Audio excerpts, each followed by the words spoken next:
بە احتیمالی زۆری ئەمە هەفتەی ئایندە کۆبوونەوەی هاوبەش بکەینەوە. ئەمە یەک دوام هیچ بڕارێکمان نیە ئێمە پرۆژێ هاوبەشمان هەبێ جارێ ئێمە سەر ئەو جومگانەی داومانە بە برایانی پارتی گفتوگۆکەین.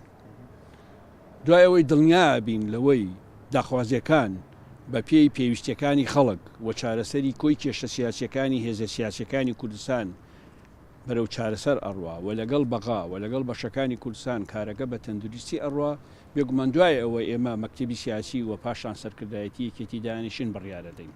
ئەمە خاڵی یەکەم.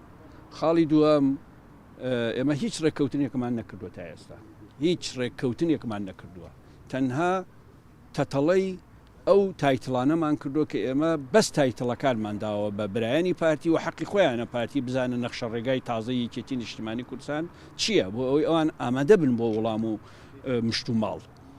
ئەوەی ئێمە لە کۆبوونەوەکە بینینمان پارتی ئامادەیەکی تەواوی هەیە بۆ ئەوی لەگەڵ یەکێتی کێشەکان چارەسەر ببێ و لەگەڵ لایەنەکانی تریش کێشەکان چارەسەر بکە و ئێمەش ئامادەیمان هەیە. ئەمە یەک. سەبارەت بە هەر بیرۆڕایەکی تر لەسەر وەفدی مفاوەزات تەنها ئەوەنە ئەڵێم وەفدی مفاوەزات سەرکردەی کارامە و بە ئەزمموی ئەوێ.